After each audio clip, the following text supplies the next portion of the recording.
प्रिय मित्रों,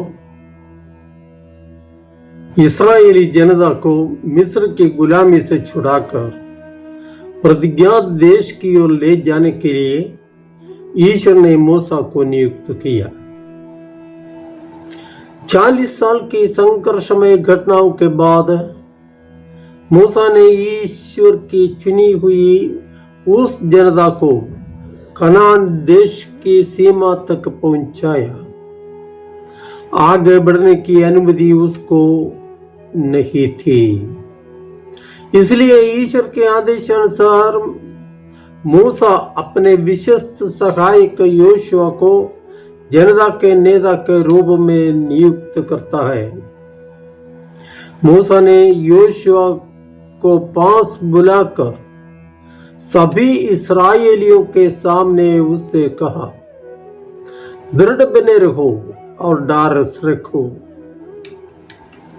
तुम इन लोगों को उस देश ले चलोगे जिसे प्रभु ने शपथ खाकर उनके पूर्वजों को देने की प्रतिज्ञा की है। तुम उस देश को उनके अधिकार में दे दोगे। प्रभु तुम्हारे आगे आगे चलेगा और तुम्हारे साथ रहेगा।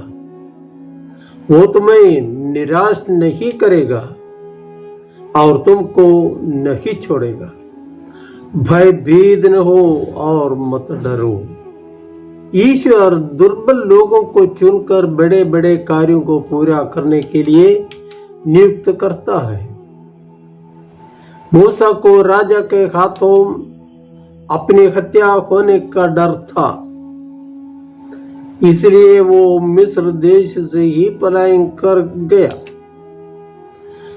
जिस राजा के यहां से जान हथेली में लेकर वो भागा था, उसी के पास इस्राएलियों के मुक्तिदाता के रूप में वो भेजा जाता है। वो तो ठीक से बात करने तक में असमर्थ था, लेकिन ईश्वर ने कहा, डरो मत, मैं तुम्हारे साथ हूं। इस भरोसे पर मूसा मिस्र गया और उसने अनुभव किया कि ईश्वर प्रतिज्ञाओं में विश्वस्त है। इस भरोसे के साथ योशुआ को प्रोत्साहित करता है। यशायाह नबी के माध्यम से ईश्वर इस्राएली जनता से कहता है, मैंने तुम्हें चुना है, डरो मत, मैं तुम्हारे साथ हूं। चिंता मत करो, मैं तुम्हारा ईश्वर हूं। मैं तुम्हें शक्ति प्रदान कर तुम्हारी सहायता करूंगा। मैं अपने विजयी दाहिने हाथ से तुम्हें संभालूंगा। संत पौलुस फिलिपियों के नाम पत्र में क्रिस्त द्वारा अपने चुनाव और परिणाम स्वरूप अपने मनोभाव में आए बदलाव का वर्णन करता है। यहूदी धर्म संहिता के पालन की दृष्टि में वो परिपक्व था। संहिता पर आधारित धार्मिकता की दृष्टि में वो निर्दोष था। आदि धर्मोत्साही होकर वो ईसाई धर्मावलंबियों पर घोर अत्याचार करता था, लेकिन जब पुनरुत्थित प्रभु ने उसे बुलाकर गैर यहूदियों का प्रेरित नियुक्त किया और क्रिस्त अनुभव से वो भर गया, तो वो कहता है, मैं जिन बातों को लाभ समझता था उन्हें मसीह के कारण हानि समझने लगा हूं। इतना ही नहीं, मैं प्रभु यीशु मसीह को जानना सर्वश्रेष्ठ लाभ मानता हूं और इस ज्ञान की तुलना में हर वस्तु को हानि ही मानता हूं। मैं इतना ही कहता हूं कि पीछे की बातें भुलाकर और आगे की बातों पर दृष्टि लगाकर मैं बड़ी उत्सुकता से अपने लक्ष्य की ओर दौड़ रहा हूं, ताकि मैं स्वर्ग में वो पुरस्कार प्राप्त कर सकूं जिसके लिए ईश्वर ने मुझे ईसा मसीह में बुलाया है। पौलुस में हम ऐसे एक व्यक्ति को, एक मिशनरी को देखते हैं जो अपनी बुलाहट का महत्व और उससे संबंधित जिम्मेदारियों को समझकर प्रभु को प्रसन्न करने के लिए सब कुछ करता है।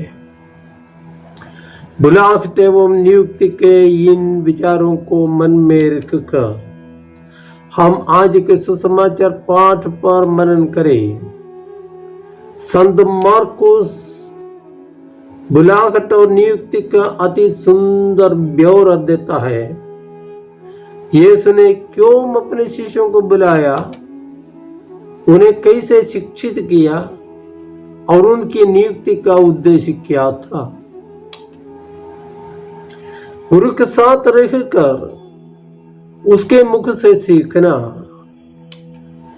उनकी चेष्टाओं को देखकर उनकी शिक्षाओं का मतलब समझना, उनकी करने और कथने को मापदंड मानकर अपने आचरण को सुधारना, यह यीशु के शिष्यों को दिए प्रशिक्षण का विषय था।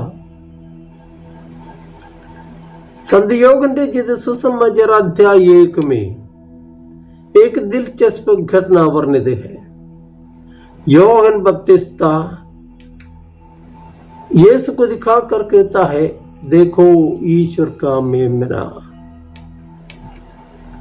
उसे एक इशारा समझकर योहन के 2 शिष्य अंद्रेस और योहन यीशु की ओर चले। यीशु ने उनका स्वागत किया। उस रात वे यीशु के साथ रहे। सुबह अंद्रेस अपने भाई की ओर दौड़ा और उससे कहा, हमें मसीह मिल गए हैं। पिछले दिन शाम को अंद्रेस एवं योहन के लिए यीशु एक रब्बी मात्र थे, लेकिन यीशु के साथ रहने पर वे समझ गए कि ये मसीह है। यीशु अपने शिष्यों को चुनकर अपने साथ रखते हैं। ये इसलिए कि वे साधारण लोग यीशु में प्रतिज्ञात मसीह को देखें और उनसे स्वर्ग राज्य के रहस्य सीख लें। इस सघन प्रशिक्षण के बाद गुरु उन्हें अधिकार देकर नियुक्त करते हैं कि वे जाकर लोगों को मुक्ति और प्रेम का शांति संदेश सुनाई, रोगियों को चंगा करे और अवधूतों को निकाले। बुलाहट और नियुक्ति की यह प्रक्रिया आज भी जारी है। बुलाए तथा नियुक्त किए जाने वाले लोग अपनी बुलाहट की जिम्मेदारियां प्रभु की इच्छा अनुसार निभाए। इसके लिए हम प्रभु से प्रार्थना करें। जी यीशु।